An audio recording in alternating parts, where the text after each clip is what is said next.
नमस्कार दोस्तों, स्वागत है आपका इस वक्त की बड़ी खबर में। बेहद बड़ी खुशखबरी 2019 के लोकसभा चुनाव से पहले निकल के आ रही है कांग्रेस पार्टी की तरफ से और राहुल गांधी ने कर दिया है बड़ा ऐलान, जिसके बाद देश के करोड़ों लोगों में खुशी की लहर और बड़ी खुशखबरी इस वक्त निकल के आ रही है। दरअसल दोस्तों क्या है पूरी खबर हम आपको बताएंगे, लेकिन उससे पहले अगर आप भी इस मुद्दे पर कांग्रेस पार्टी का समर्थन करते हैं तो आप अभी इस वीडियो को लाइक कीजिए और इस लाल बटन को दबा के इस चैनल को फ्री में सब्सक्राइब करके घंटी बजाइए और इस वीडियो को ज्यादा से ज्यादा लोगों तक शेयर कीजिए। दरअसल दोस्तों कांग्रेस पार्टी ने कर दिया है बड़ा ऐलान। न्यूनतम आय गारंटी योजना के तहत अब सब गरीब के खाते में आएंगे 72,000 रुपए। जी हां दोस्तों, 72,000 रुपए गरीबों के खाते में डाले जाएंगे कांग्रेस पार्टी द्वारा। अगर चुनाव जीतती है कांग्रेस तो लोकसभा चुनाव को लेकर कांग्रेस अध्यक्ष राहुल गांधी ने बहुत बड़ा ऐलान किया है। उन्होंने न्यूनतम आय गारंटी देने का दावा किया है।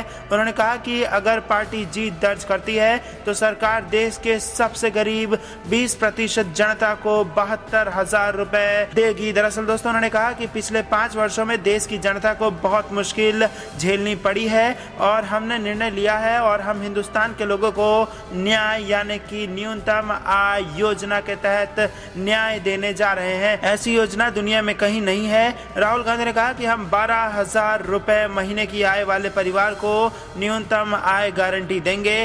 कांग्रेस गारंटी देती है कि वह देश में 20% सबसे गरीब परिवारों में से प्रत्येक को हर साल 72,000 रुपए देगी। यह पैसा उनके बैंक खाते में सीधा डाल दिया जाएगा। तो दोस्तों जिस किसी भी व्यक्ति का महीने की इनकम 12,000 रुपए से कम है उन सबको 72,000 रुपए हर साल देगी कांग्रेस पार्टी सीधे उनके अकाउंट में। यह पैसा उनके बैंक खाते में सीधा डाला जाएगा। और राहुल गांधी ने कहा कि अगर मोदी जी सबसे अमीर लोगों को पैसा दे सकते हैं तो कांग्रेस भी देश के गरीबों को पैसा देगी। राहुल गांधी ने कहा कि इस योजना से 5 करोड़ परिवार यानी कि 25 करोड़ लोगों का फायदा होगा। राहुल गांधी ने कहा कि हम दो तरह का हिंदुस्तान नहीं चाहते, हम गरीबों और अमीरों में बटा हुआ हिंदुस्तान नहीं चाहते। गरीबों को भी न्याय मिलना चाहिए और हम देकर रहेंगे। कांग्रेस अध्यक्ष राहुल गांधी ने कहा कि हमने मध्य प्रदेश, छत्तीसगढ़ और राजस्थान में कर्ज माफी का वादा किया था, उसे पूरा किया। हमारी सरकार बनी तो न्यूनतम आय गारंटी वादे को भी पूरा करेंगे। उन्होंने कहा कि यह बहुत ही प्रभावशाली और सोची समझी योजना है। हमने योजना पर कई अर्थशास्त्रियों से विचार विमर्श किया है। राहुल गांधी ने कहा कि हमने योजना के वित्तीय प्रभावों का अध्ययन किया है। गरीबी पर आखिरी वार शुरू हो गया है। राहुल गांधी ने इस दौरान प्रधानमंत्री नरेंद्र मोदी पर भी निशाना साधा।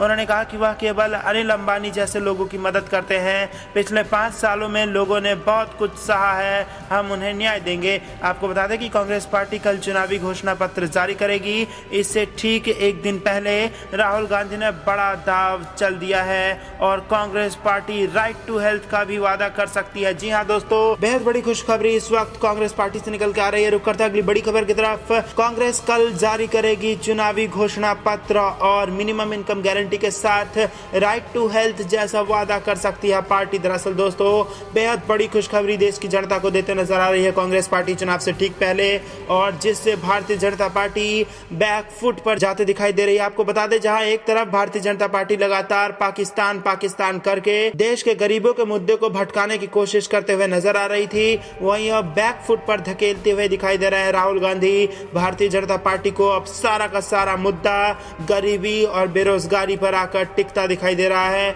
और फ्रंट फुट पर खेलते दिखाई दे रही है कांग्रेस पार्टी। दरअसल दोस्तों लोकसभा चुनाव को लेकर कांग्रेस पार्टी मंगलवार को चुनावी घोषणा पत्र जारी कर सकती है और पार्टी लोगों से न्यूनतम आय गारंटी और राइट टू हेल्थ जैसे बड़े वादे कर सकती है। माना जा रहा है कि कांग्रेस पार्टी किसान कर्ज माफी की भी बात अपने घोषणा पत्र में कर सकती है। बता दें कि चुनावी रैलियों में राहुल गांधी मंच से प्रधानमंत्री नरेंद्र मोदी, भारतीय जनता पार्टी और आरएसएस पर तो हमला बोलते ही हैं, साथ ही न्यूनतम आय गारंटी की भी बात करते हैं। अपने भाषण के दौरान राहुल गांधी अक्सर किसानों के मुद्दे पर भी पीएम मोदी को घेरते हैं। बता दें कि कांग्रेस पार्टी को हाल में हुए संपन्न 3 राज्यों के विधानसभा चुनाव में भी किसान कर्ज माफी की घोषणा के बाद जबरदस्त जीत मिली थी। दरअसल दोस्तों रैली के दौरान राहुल गांधी राफेल डील समेत देश भर में युवाओं की बेरोजगारी के मुद्दे को जमकर उठाते हैं। ऐसे में माना जा रहा है कि घोषणा पत्र में युवाओं को रोजगार से जुड़े वादे भी किए जा सकते हैं। आज दिल्ली में कांग्रेस वर्किंग कमेटी की बैठक जारी है। इस बैठक में घोषणा पत्र को लेकर भी चर्चा होगी। आज घोषणा पत्र को अंतिम रूप दिया जा सकता है। दोस्तों बेहद बड़ी खबर कांग्रेस पार्टी के हवाले से आ रही है।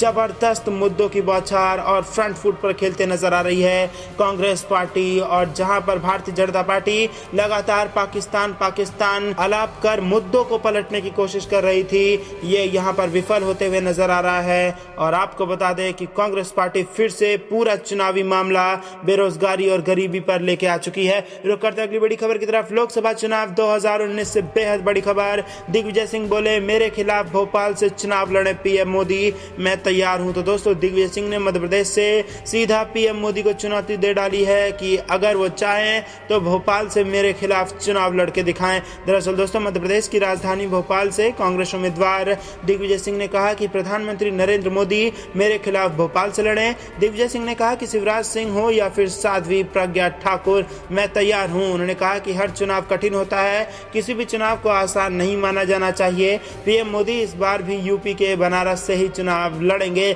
और आपको बता दें कि दिग्विजय सिंह की पहली पसंद राजगढ़ लोकसभा सीट थी, लेकिन मुख्यमंत्री कमलनाथ ने उनको सलाह दी कि आप सबसे कठिन सीट से चुनाव लड़िए और उसको कांग्रेस पार्टी के लिए जिता के लाइए।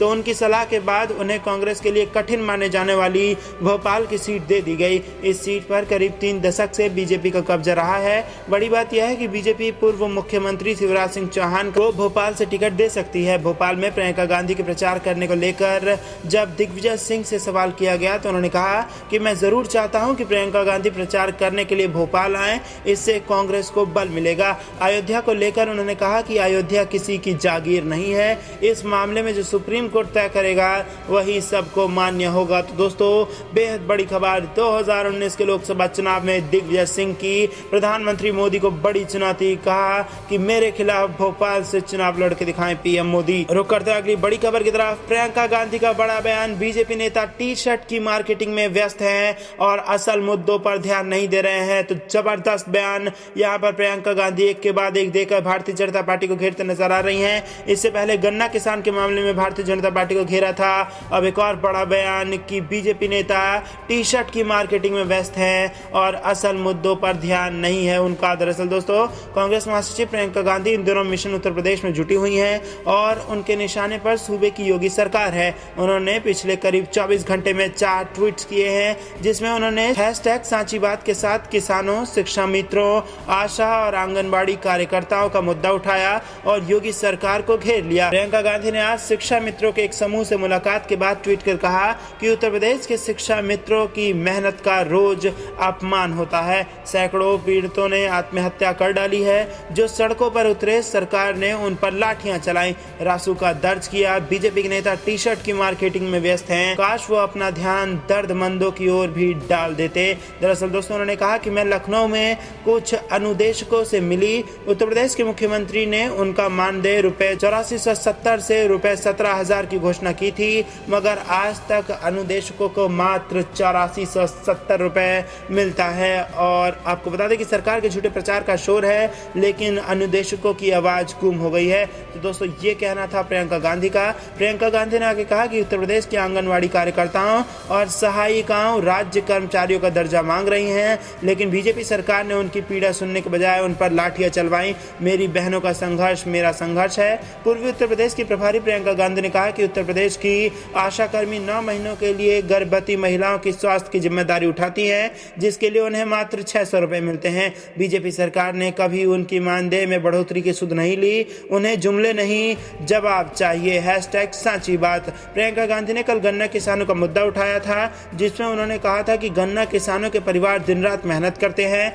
मगर उत्तर प्रदेश उनके भुगतान का भी जिम्मा नहीं लेती। किसानों का 10,000 करोड़ रुपए बकाया है, मतलब उनके बच्चों की शिक्षा, स्वास्थ्य, भोजन और स्कूल की फीस और अगली फसल सब कुछ ठप हो जाता है। यह चौकीदार सिर्फ अमीरों की ड्यूटी करते हैं, गरीबों की इनको कोई परवाह नहीं है। प्रियंका के इस ट्वीट से कुछ देर बाद उत्तर प्रदेश के मुख्यमंत्री योगी आदित्यनाथ ने खुद पलटवार किया। आपको बता दें कि प्रियंका गांधी को कांग्रेस ने पूर्वी उत्तर प्रदेश का प्रभारी नियुक्त किया है, जिसके बाद से ही वह लगातार सूबे का दौरा कर रही हैं। प्रियंका 27 मार्च को ट्रेन से अयोध्या जाएंगी और जहां वो रोड शो और छोटी छोटी सभाएं करेंगी। तो दोस्तों, बेहद बड़ी खबर। चुनावी माहौल में प्रियंका गांधी का जबरदस्त भाषण और उन्होंने भारतीय जनता पार्टी को तमाम बड़े मुद्दे पर उत्तर प्रदेश में घेर लिया है, जिसके बाद भारतीय जनता पार्टी को उत्तर प्रदेश में बहुत बड़ा झटका लगते नजर आ रहा है। इसके पहले की बड़ी खबर में हमने आपको बताया था कि दिग्विजय सिंह ने मध्य प्रदेश में दे डाली पीएम मोदी को चुनौती,